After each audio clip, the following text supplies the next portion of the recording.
right. I've been asked to share the history of the South Bend Covenant Church, which is now called Community Covenant, right? Community Covenant, Covenant Community, okay. Right. But when I was thinking about this, I wanted to go back to this cover that we had on one of our directories some time back. And these are the 3 places where we have been located in the area throughout our history.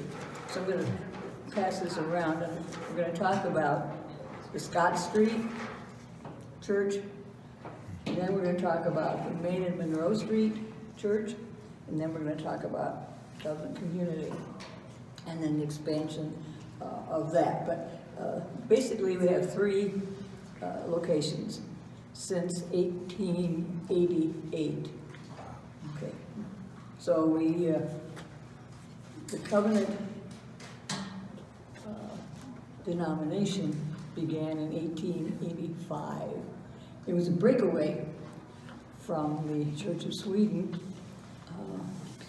The immigrants came to America because they wanted more freedom and less formality in their worship.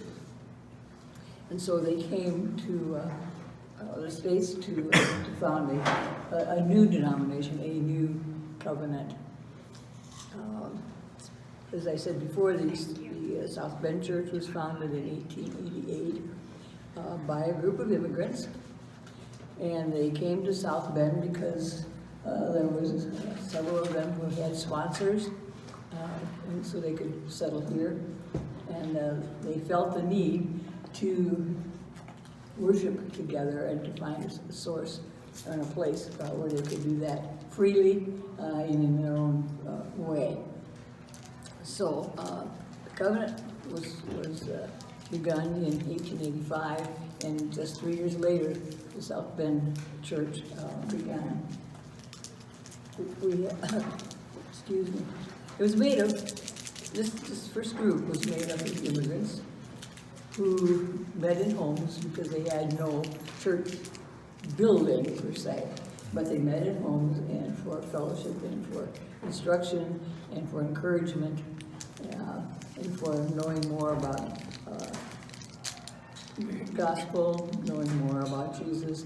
And they did all of this in the Swedish language because that was their language at that time, of course.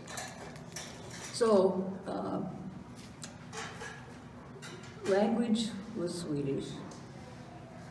But I just kind of went through it and picked out just a few things, otherwise we'd be here for several days. Picked out a few things that kind of identifies the Scott Street group, and then the Main and Monroe Street group, and then the Covenant Community. So, for the Scott Street Church, the language was Swedish. Music, the introduction of the string band, they didn't have instruments. That's radical. Right, right. Mostly they just sang, you know, we would say a cappella, they just sang spontaneously. Some hymns that they had known from the old country, and as well as they were learning together. But the string band was one of the first identifying types of music that they had. For those same people, fellowship, I was listening to you very carefully this morning about fellowship and reaching out, because that was part of what I was trying to say about that too, and that's the spirit that leads us. Yeah. Fellowship was very important to those people. After all, they came from a country, many of them either by themselves or with small children or with little identity. And so they needed to gather together, and they needed to take what they knew about Christianity, what they knew about the gospel, what they knew of relationships, and they wanted to bring that together so that people could could grow in their faith. So those were kind of the main things. It was called the Swedish Evangelical Mission Covenant Church. It's a long title for a church. It wasn't Methodist, it wasn't Presbyterian, but it was Swedish Evangelical Mission Covenant. Why the mission in the title? Mission was foremost in the covenant, reaching out. They didn't want to stay introverted. They wanted to be extroverted in sharing what they had with others who they knew needed to hear what they had. So missions was number one of their interest, and sacrificially, it was important for people. And number one, when they were thinking about how they were going to take their money and divide it, mission was number one, to the exclusion even of sometimes a family issue, monetary issue. But they had to get the mission fund out first, and that was very important. It's still important, as you'll hear later on. It's still important today. Some of you, well, better you know, of course, but we had a map, a mission map, on our back wall for many, many years in the current church. We also had it in the Main and Monroe Street church. So those are kinds of the things that identified the Scott Street Church. Then, that was in the 1880s, early 1890s. Then they acquired the church building in the 1880s, and so they had a home to meet in, separate from their own homes. Then they were growing, and so they needed, they were growing not only in number, but they were growing in language. Some of the people that were a part of the first church spoke only Swedish. Then as they become more integrated into the American way, they were trying to learn the language. And my own mother came here at age 5 with her mother and dad and brother, and so she was having to go to school and didn't know anything about anything, especially language. So that was important, that they progressed and didn't regress as far as, being more enclosed, but they were more outward looking. So in the early 1930s, maybe late 20s, we purchased this second building. When I say we, I'm just covenant, so it kind of comes naturally. But it was the second building. It was located on the corner of Main and Monroe Street in South Bend, where now the Salvation Army store is located. You can identify it with that. They tore down the church and eventually, and then they tore down the parsonage, which was next door. And now it's the Salvation Army facility. But for our sake, we're talking Main and Monroe Street as the next church. So that's kind of what kind of drew me to this way of dividing our history, because through the buildings and through the development of language and outlook. So the group, do you have any questions about the Scott Street Church? Is that the Scott Street picture? It's the string band.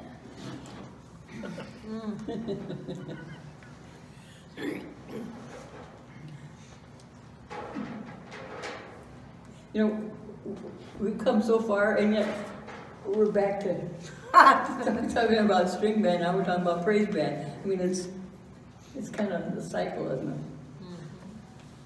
Okay. All right. So the Main Monroe Street Church, I have more personal experience with it, because that's when I entered that age group. Eventually we dropped Swedish language from the preaching. We had the seminary for the Covenant Church in the city of Chicago, and we would have students come to South Bend and then be the preachers for the day, or sometimes for maybe a series or something like that. But in the early 30s, there was a pastor who came a couple of different times, and he was struggling with the Swedish because they were asked to preach in Swedish, and so he struggled through it, and then finally a dear old man from the congregation sought him out after the service, and he said, "Pastor, no more Swedish. You don't need to preach in Swedish," because he was struggling, with it. And so eventually we dropped the Swedish part of the original name. Music at that point changed. We had the piano, we had the pump organ. I don't know if you remember the pump organ, where you had the bellows and you had to pump the air into the instrument, and then you began to play. Takes a lot of energy. Yeah. Pardon me? I said it would take lots of energy to pump. Yeah, right. So, and then we had the choir. We had the soloists and all that kind of thing. So music progressed. Another part that had more focus was the camping program, the youth camping program for summer camp for youth, for boys and girls. I was a camper, the first camper from South Bend at the opening of Covenant Harbor, Yeah, 1946. so we have 3 campers here from Covenant Harbor There we go. following you. So they have this house. Well, they had this house, which is where we stayed, and they burned down the ground, and now they have all the other cabins and so forth. But that was back in 1946. All right. Also during that same time when we were at the Main Street, that was World War II began then. World War II had an impact on the South Bend Church in several ways. The young men joined the armed forces, and unfortunately South Bend lost 2 soldiers in World War II. And in fact, these 2 young men were half-brothers.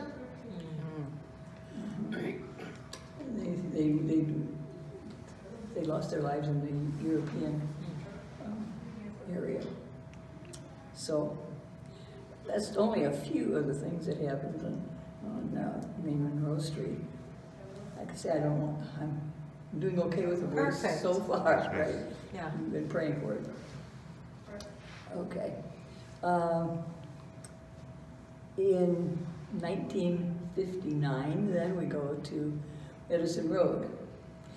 My husband was chairman of the church at the time,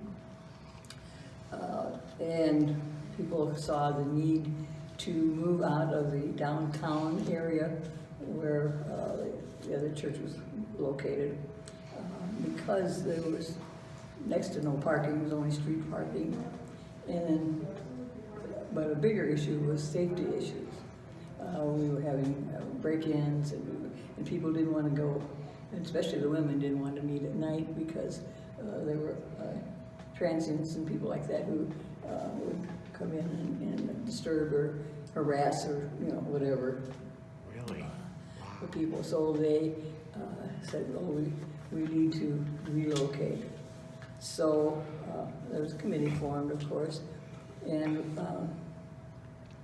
then they brought the recommendation that we move to Edison Road, which at that time was just in the beginning stages of building the houses.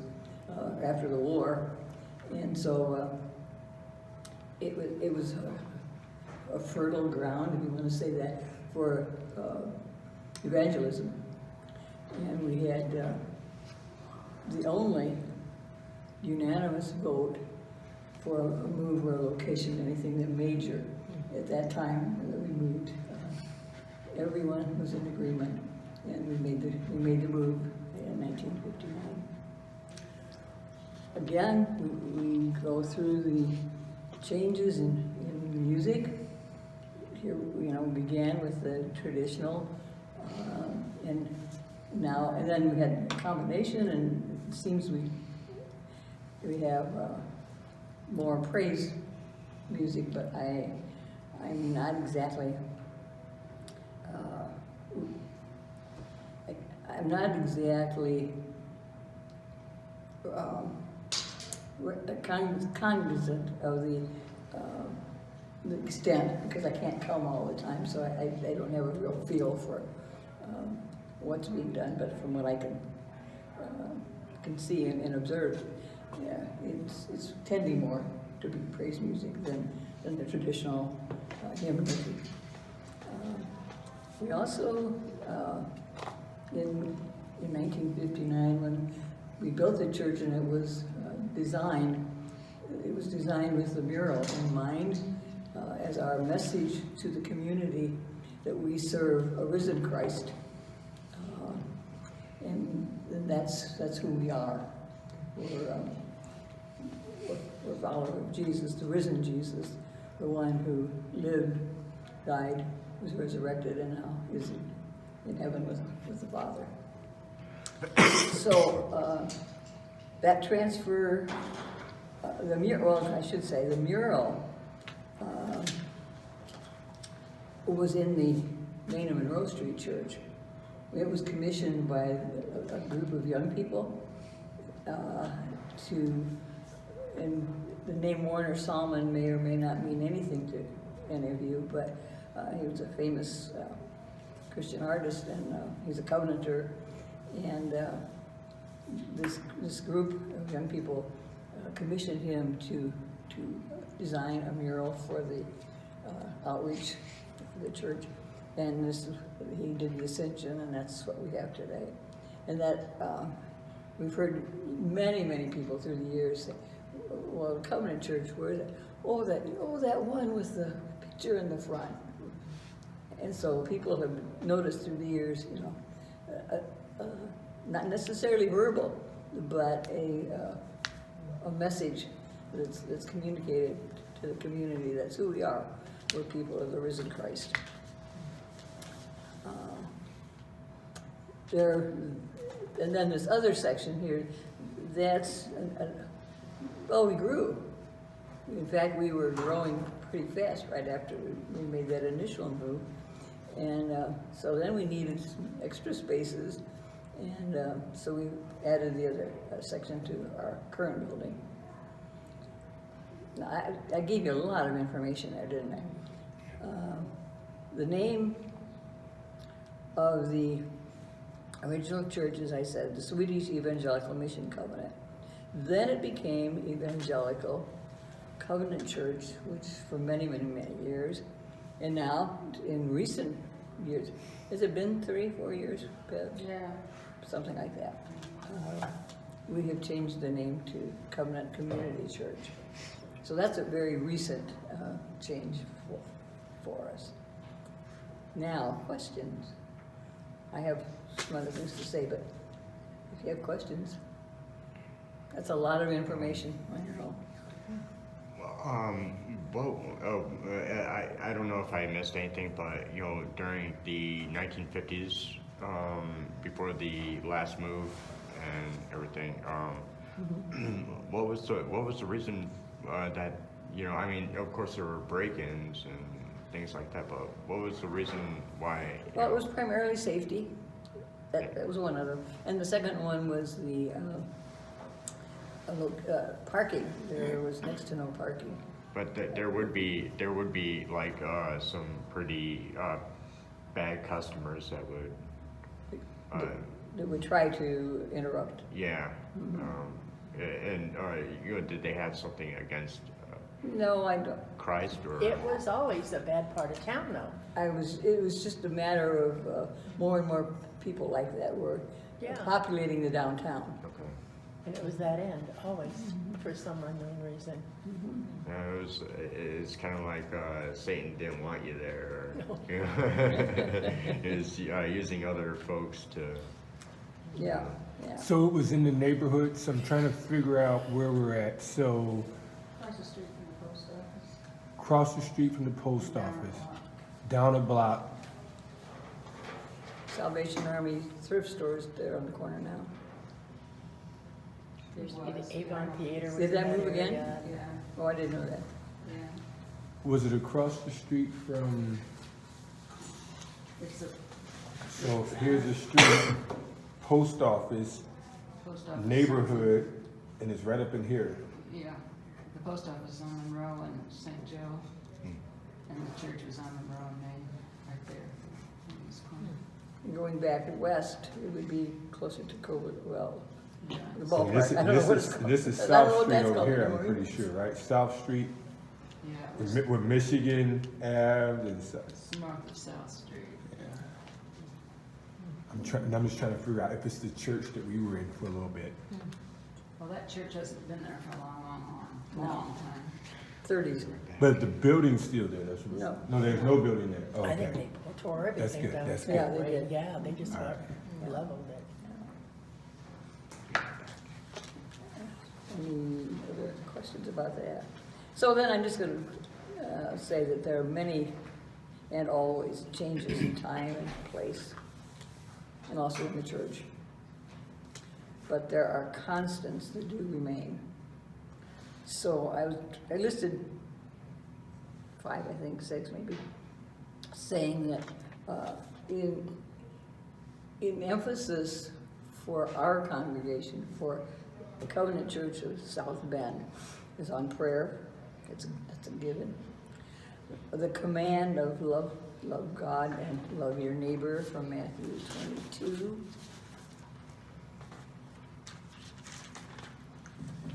That says, what's the greatest commandment in the law? Jesus said, love the Lord your God with all your heart, with all your soul, and with all your mind. This is the first and greatest commandment, and the second is like it. Love your neighbor as yourself. Again, reaching out. Our mission is to love. I like Another, that. pardon me? I like that. You like that? I like that. Okay, and then,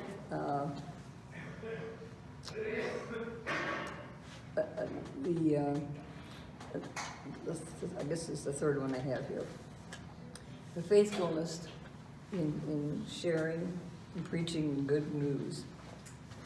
We keep the centrality of the cross always before us. And so that's another, and then the next command is that I had is number 4, was in Matthew 25. Let's see, where'd I go with it? Sorry here, oh, Matthew 28, I'm sorry. What was the first? The first one was Matthew 22. This one's 28 verses 18 to 20. And it says, Jesus came to them and said, all authority in heaven and on earth excuse me, has been given to me. Therefore, go and make disciples of all nations, baptizing them in the name of the Father, of the Son, and the Holy Spirit, and teaching them to obey everything I have commanded you. And surely I am with you always, to the very end of the age. Our mission, the command, the constant in our worship. So then that's just, missions follows that, and then fellowship, of course, follows that. A phrase that has stayed with me for a long, long time started back when the immigrants came and they were trying to encourage each other in their whole new way of life, their whole new identity as people. Within the fellowship, people would ask each other, and how goes your walk? How goes your walk? Interested in you as a person and your relationship with the Lord. It's important to say that even today. In fact, probably more important right now with all the things that are going on around us and the different changes, the technology, trying to catch up with some of these things. It is important that we check in with our friends, our neighbors, our fellow worshipers. How goes your walk today? How's it going long term? How can I help you in your walk? Would be the follow-up question for that, wouldn't it? Okay. So, consider all of this, unless you have other questions for me. Okay, consider this then to be you're being a part of a community committed to Christ, inviting any and all on a journey of discipleship. I was on that committee when we wrote that. Yeah. So thanks for your attention. Thank you. Thank you. Well done.